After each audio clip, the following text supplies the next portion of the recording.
Well, thank you very much, and it's rather good to have a Greek audience. As some of you may be aware, I've had a fair bit of internet traffic and email traffic with a variety of Greek people over the last few months, not to say business organisations and trade unions as well, because I have expressed, I think, some considerable concern about what's being done to Greece. And I frankly think what's being done to Greece is humiliating, disgusting, and plain wrong. So I'm particularly pleased to meet the youth wing of LAOS, who gave me an award last year, so thank you very much indeed for that, and to come and present this initiative. And I do agree that we do need a Europe in which we cooperate together and work together, and therefore it is absolutely logical that young people in Europe should want to try and do the same thing. But I think we need to think a little bit further about what is Europe. What is the European Union? What does it become? And what do we want it to be? And we must remember the origins of this project. You know, two utterly ruinous and disastrous world wars, which you as Greeks know all about. 1914 to 18, 1939 to 45, tens of millions of people killed, some of the worst atrocities that have ever been committed in the name of mankind. And the French in particular, feeling that as the Germans invaded them in 1870, again in 1914 and again in 1940, something had to be done to try and stop these dreadful things from happening. The analysis was that it was the creation of nation states that caused wars, and that what must be done through a project of friendship and political integration was effectively the abolition of nation states and the creation of a new European identity. And those behind the project thought that would guarantee peace forever. Now, there are one or two difficulties with this concept. Whilst it's well-intentioned, we should remind ourselves that communism was well-intentioned. I mean, the ideas behind Marx and behind communism were to make the world a better, happier place. It turned into a catastrophe and a disaster, and indeed the Soviet Union finished up killing 40 million of its own citizens. The difficulty with this European project is that it was sold to all of us as being about trade, being about friendship, and being about cooperation. The small print in the Treaty of Rome, which has become much larger print as we've gone through treaties of Nice, Amsterdam, Maastricht, what people have never really understood is that behind all of this was the deliberate attempt to create a new state that would effectively supplant and replace our own states. Now, this has all come to a head because of the euro crisis, and I believe that it's a matter of great regret that many countries such as Greece joined the euro in the first place. And what no one ever talks about is one of the reasons that Greece's public finances and Greece's public sector are in the state they're in is that you had 7 years in the euro, your first 7 years in the euro, where your interest rates were several percentage points lower than they would have been. And it led to this sort of artificial boom. It's rather like being at a party and your glass keeps being topped up all the time and you wake up the next morning with a headache because you haven't quite realised how much you've had. So Greece suffered grievously during that period without realising it, because if money is too cheap, it creates all sorts of problems.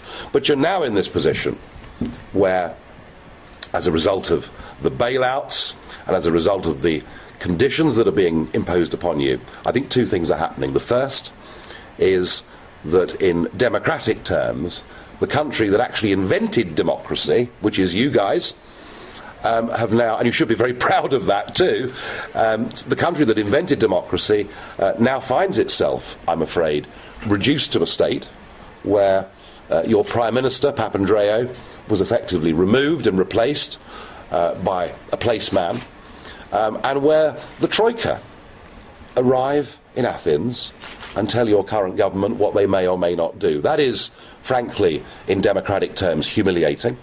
And so it is no wonder that people take to the streets. And I've said myself, if I was a Greek citizen, I would take to the streets.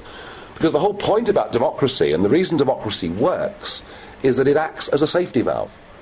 Even if you hate the government of the day, you resolve at the next election to get rid of them. and to replace them with somebody else. And it's why democracy is so precious and so important. But if people feel that right has been removed from them because the power has gone somewhere else, then I'm afraid all they're left with is civil disobedience. So that worries me too. But the economics of Greece's current predicament worry me almost as much.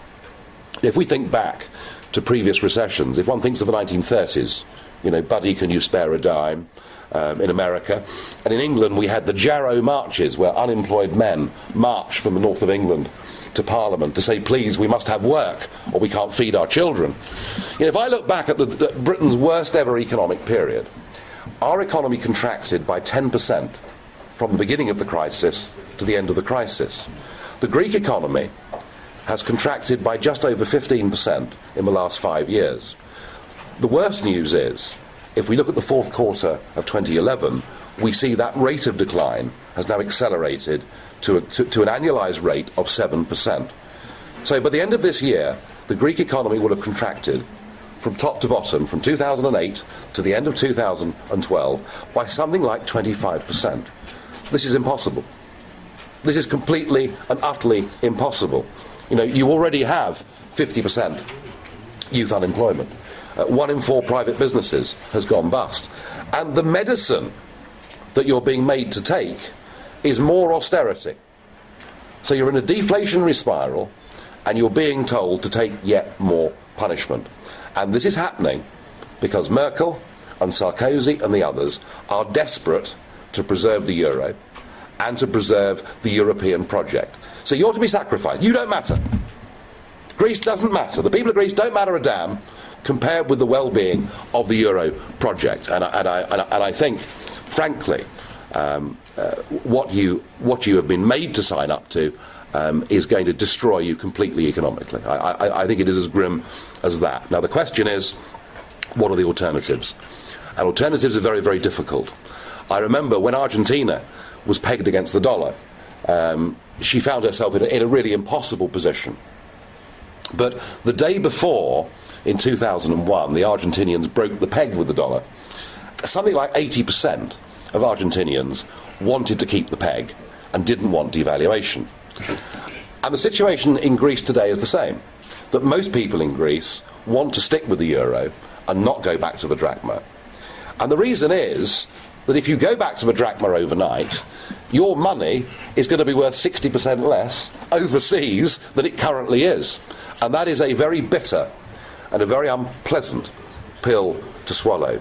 But I think it is something that you are going to have a debate about, because these people here are not going to change the rules. These people here are not going to give in on their austerity packages. They're not going to give in with their continual, frankly, humiliation of your country. And I think you need to have a really big, proper debate about how you take the pain of devaluation. And it will be very, very painful. There's no easy way out of this for Greece. You are stuck in a bad place. But I do think history shows that when countries do take the pain, and one thinks of Argentina in 2001, one thinks of Iceland in 2008. Did you know the Icelandic currency fell 80% after their banks went bust? Interest rates were at 21%. I mean, it looked like, not just the volcanic eruptions that year, but it looked like Iceland was finished. And yet, as we go into 2012, the Icelandic economy is due to grow this year at 3%. Argentina has done wonderfully well since she broke the peg. So it isn't for me to tell you what you should and shouldn't do, but my serious advice to you is that, and goodness me, the youth wing can play a very valuable role in this. There needs to be a proper intellectual and economic debate that goes on in Greece and amongst your friends around Europe, and you have got friends around Europe, and I would like to think that we, as the United Kingdom, have always been good friends with Greece, but you've got to consider swallowing this very, very bitter, difficult pill. I personally think it is the only way that you're going to get growth back into the Greek economy. And I think, a 2/3 devaluation, your tourist industry will boom within a fortnight. Your export markets, whether it's your olive oil or whatever it may be, will suddenly become incredibly competitive. And I think at some point in the next year or two, that is what you're going to have to face up to. I, for my part, will encourage this initiative, and you have my assurance on that. I, for my part, will continue to speak up for the very principle of democracy that you invented, and I, for my part, will continue, through my position in the European Parliament, to point out that humiliating people can only lead, unfortunately, to violence and unpleasantness. So I will continue to speak up for you, but I do say to you, you're going to have a very tough and very difficult debate over the next year or two. Thank you very much.